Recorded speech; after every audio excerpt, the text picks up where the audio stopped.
अकबर जी, Bengal election बस almost आने वाला है और ममता बनर्जी ने हर वो कोशिश कर ली कि इस बंगाल इलेक्शन में वो जीत जाए, क्योंकि उनको पहले से पता था कि जब से एसआईआर की प्रक्रिया शुरू हुई है, उनके बांग्लादेशी घुसपैठियों का जो एग्जिट हुआ है बंगाल के में से, उनको समझ में आ गया था कि उनका वोटर बैंक कम होता जा रहा है दिन प्रतिदिन। और अब हालत ये हो गई है कि उनका मुस्लिम वोटर बैंक भी काटने के लिए यहाँ पर टीएमसी के जो पूर्व कार्यकर्ता थे हुमायूं कबीर आ चुके हैं। सुर्खियों में ऐसी बात की हम्म। जा रही है कि वो ओवैसी साहब के साथ एक नई पार्टी बनाएंगे और उसके बाद से वो इलेक्शन में कंटेस्ट करेंगे। तभी ममता बनर्जी इस तरीके से बौखलाई हुई है और बार बार हिंदुओं को बोल रही है कि उनकी जान पे खतरा है, उनकी कम्युनिटी पे खतरा है। ऐसे कारण अलग अलग तरीके के उनके स्टेटमेंट्स अभी वायरल हो रहे हैं। अभी रिसेंटली जब द्रौपदी मुर्मू वाला पूरा केस हुआ, उसके बाद से जब रिएक्शन सामने आए तो हमें पता चला कि ममता बनर्जी प्राइम मिनिस्टर तो चलिए एक पार्टी से होते हैं, पर प्रेसिडेंट की भी एक तरीके से मैं बताऊं तो रिस्पेक्ट नहीं करती हैं। उसके अलावा फिर ये पूरा मुद्दा चल रहा है। तो आपका क्या कहना है कि किस तरीके से ये इलेक्शन में ममता बनर्जी अब अलग अलग तरीके की नई नई चीजें करती जा रही हैं इलेक्शन को जीतने के लिए, पर वो जीत नहीं पा रही है। देखिए शिवी, सबसे पहले तो मुझे ऐसा लगता है कि ममता बनर्जी की बौखलाहट साफ नजर आ रही है। चाहे हम महिला सुरक्षा की बात करें, कानून व्यवस्था की बात करें या एसआईआर के मुद्दे की बात करें, ये तीनों वो मुद्दे हैं जो आने वाले इलेक्शन में पश्चिम बंगाल में ममता बनर्जी पर सबसे ज्यादा भारी पड़ने वाले हैं। और ममता बनर्जी बहुत अच्छे तरीके से जानती है, और यही वजह है कि ममता बनर्जी लगातार ये कोशिश कर रही है कि किसी ना किसी तरीके से ये जो इलेक्शन है पश्चिम बंगाल का विधानसभा चुनाव, वो ही जीते, और इसके लिए वो हर वो कोशिश कर रही है। लेकिन इसके बीच में अगर हम सबसे पहले देखें तो ममता बनर्जी बहुत अच्छे तरीके से जानती है कि पिछली बार जब 2021 में विधानसभा चुनाव हुए थे तो बीजेपी की 77 सीटें आई थी। और उससे पहले भी जब अगर अगर हम 2016 के आंकड़ों की बात करें पश्चिम बंगाल के, तो केवल 2 या 3 सीटें ही आई थी बीजेपी की, लेकिन सीधे 2021 में 77 सीटें। और वोट प्रतिशत की बात करें 2021 में टीएमसी और बीजेपी के बीच में, तो केवल 6.5% का जो अंतर था, वो अंतर देखने को मिला। अब इस बीच में ममता बनर्जी बहुत अच्छे तरीके से जानती है कि बीजेपी कहीं करारी टक्कर यहां पर टीएमसी को देने वाली है। उस बीच में जैसा आपने भी जिक्र किया असदुद्दीन ओवैसी का और हुमायूं कबीर का, और हम सभी जानते हैं कि मुस्लिम वोट बैंक पश्चिम बंगाल में काफी ज्यादा है, और उस मुस्लिम वोट बैंक को जो ममता बनर्जी है वो खिसकने नहीं देना चाहती है। और यही वजह है कि वो लगातार कुछ ना कुछ ऐसी कोशिश कर रही है जिससे कि वो सत्ता में काबिज रहे। लेकिन अक्सर ये कहते हैं ना कि हमेशा पहले नंबर पर आना बड़ी बात नहीं होती, लेकिन हमेशा पहले नंबर पर रहना ये बड़ी बात होती है। और वो बात अब ममता बनर्जी बहुत अच्छे तरीके से जानती है, और यही वजह, और जैसा आपने भी जिक्र किया राष्ट्रपति द्रौपदी मुर्मू की बात करें, जब वो उनका आगमन होता है तो किस तरीके से उनका अपमान किया जाता है, ये भी देखने को मिलता है। उसके बाद में ममता बनर्जी एक जो फोटो है, तस्वीर है प्रधानमंत्री नरेंद्र मोदी के साथ में, वो फोटो भी वायरल करती है, पोस्ट करती है। उसके बाद में उसके बाकायदा पोस्ट बनाए जाते हैं और ये कहा जाता है कि देखिए आप मुझे अपमान के लिए कह रहे थे कि मैंने राष्ट्रपति का अपमान कर दिया, यहाँ खुद प्रधानमंत्री अपमान कर रहे हैं। जिसके बीच में सोशल मीडिया से उस तस्वीर को लेकर एक और वीडियो सामने आया जिसमें साफ नजर आ रहा था कि वहां पर लालकृष्ण आडवाणी भी मौजूद थे, जिनकी स्थिति काफी ज्यादा गंभीर थी, वो खड़े नहीं हो पा रहे थे। उनके साथ में प्रधानमंत्री भी थे और तमाम लोग भी वहां पर बैठे थे, और राष्ट्रपति लालकृष्ण आडवाणी को सम्मानित कर रही थी, इस वजह से वो खड़ी हुई थी। और उसी की तस्वीर लेकर ममता बनर्जी ने उसे लोगों के पास पहुंचाया और बताया कि देखिए किस तरीके से प्रधानमंत्री राष्ट्रपति का अपमान कर रहे हैं। मतलब कि एक अधूरी जानकारी, एक अधूरी तस्वीर के साथ में एक तरीके से यहां पर एक फेक न्यूज फैलाने की कोशिश ममता बनर्जी कर रही थी। इससे तमाम ऐसे मुद्दे हैं जिससे साफ झलकता है कि ममता बनर्जी की बौखलाहट देखने को मिल रही है। लेकिन आने वाले समय में अगर शिवी हम देखें तो ममता बनर्जी एकला चलो रे की नीति अपना रही है, क्योंकि उन्होंने साफ तौर पर कह दिया है कि वो कांग्रेस पार्टी से किसी भी प्रकार का गठबंधन नहीं करेगी। उसके साथ ही अगर बीजेपी देखा जाए तो बीजेपी लगातार अपनी रणनीति बना रही है। खुद केंद्रीय गृह मंत्री अमित शाह पश्चिम बंगाल जा चुके हैं, दौरे कर चुके हैं, और लगातार कोशिश की जाएगी बीजेपी की ओर से कि पश्चिम बंगाल का अगला विधानसभा चुनाव बीजेपी ही जीते, और जो 6.5% का जो अंतर है उसे खत्म किया जा सके। लेकिन ममता बनर्जी लगातार हर वो कोशिश कर रही है जिसके चलते वो सरकार में बरकरार रहे। लेकिन सबसे बड़ा सवाल कि तमाम जो नीतियां अपना रही है, क्या इससे जो पश्चिम बंगाल की जनता है, वो जो उसका जो वोट बैंक है, क्या वो पश्चिम बंगाल की मुख्यमंत्री ममता बनर्जी के खाते में आता है या नहीं आता है?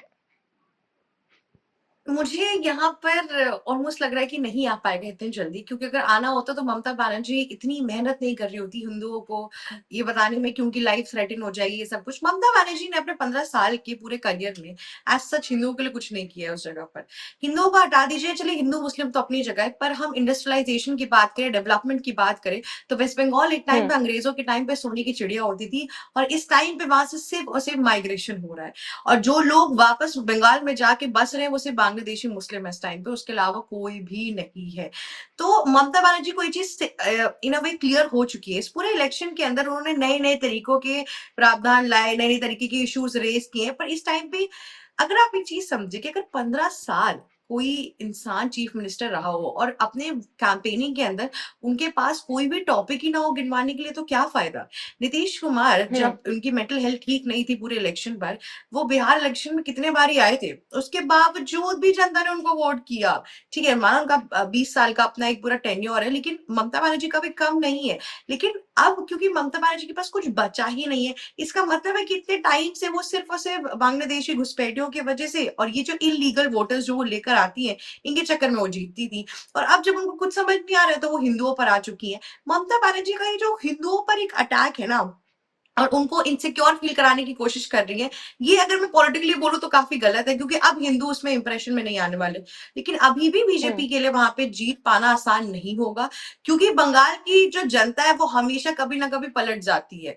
उनके अंदर ये थ्रेड है कि कम्युनल वायलेंस बहुत ज्यादा हो जाएगी, और वहां पे लोगों को ये भी है कि उनको जो लाभ मिलता है ममता बनर्जी के थ्रू इलेक्शन के पहले, एक तरीके से शराबी और फिर खाना और ये सब जो बंटना शुरू हो जाता है, जो फ्रीबीज की हम बात कर रहे हैं, वो सब मिलना बंद हो जाएगा। हम्म। इनफैक्ट अगर आप उनका नारी संघर्ष, जो भी नारी नहीं वुमेन शिविर, क्योंकि ओरिएंटेड मुझे जितनी भी ऐसा स्कीम लगता है। है कि ममता बनर्जी ही नहीं, ऐसा नहीं है कि सिर्फ पश्चिम बंगाल में ये फ्रीबीज योजनाएं चल रही हो। मध्य प्रदेश की बात करें, जहां पर हाँ, बीजेपी की सरकार है, वहां पर भी फ्रीबीज योजनाएं चल रही है।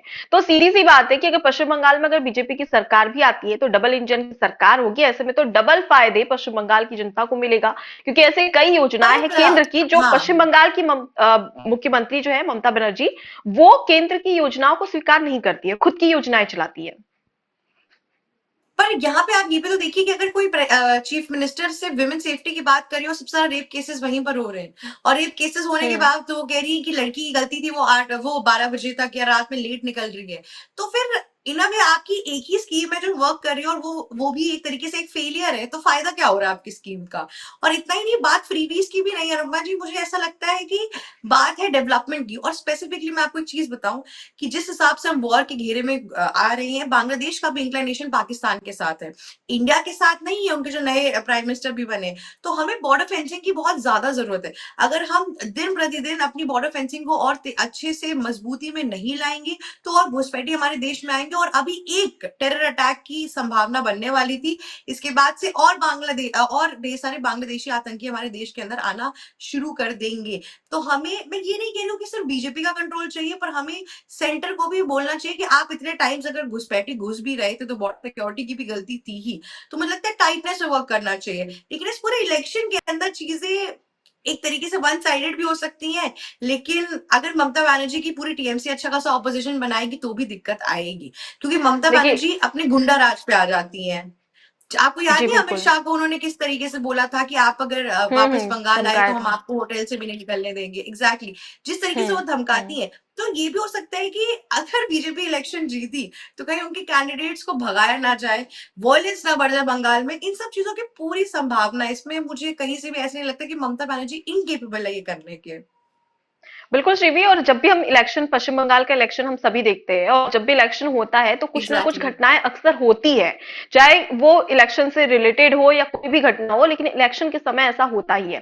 अब आपने सीमा सुरक्षा की बात की, अगर हम बॉर्डर सेफ्टी की बात करें तो देखिए, केंद्र सरकार और खुद केंद्रीय गृह मंत्री अमित शाह भी ये बात कह चुके थे कि ये जो सीमा सुरक्षा की बात होती है वो राज्य सरकार के अंडर में आता है, क्योंकि वहां से बांग्लादेश की और पश्चिम बंगाल की सीमा जुड़ी हुई है। 4-5 जिले ऐसे हैं जो सीधे बांग्लादेश से कनेक्ट है।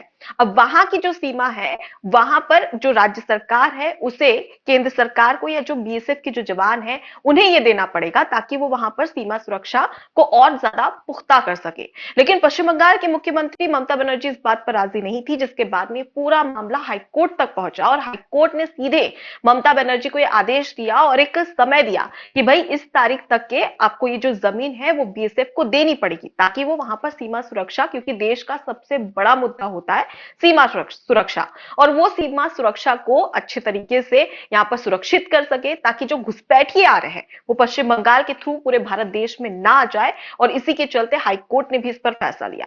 लेकिन सबसे बड़ी बात कि आने वाले समय में पता चलेगा कि पश्चिम बंगाल का जो इलेक्शन है वो कितना इंटरेस्टिंग होगा, क्योंकि हम्म। इस बार इतना ज्यादा खास क्यों रहेगा, क्योंकि एसआईआर के तहत कई ऐसे बांग्लादेशी है, अवैध बांग्लादेशी, जो अब वापस बांग्लादेश जा चुके हैं। ऐसे में रिजल्ट का इस पर इम्पैक्ट तो पड़ने वाला है। एबीसी हिंदी न्यूज, आज ही जुड़िए हर खबर के साथ।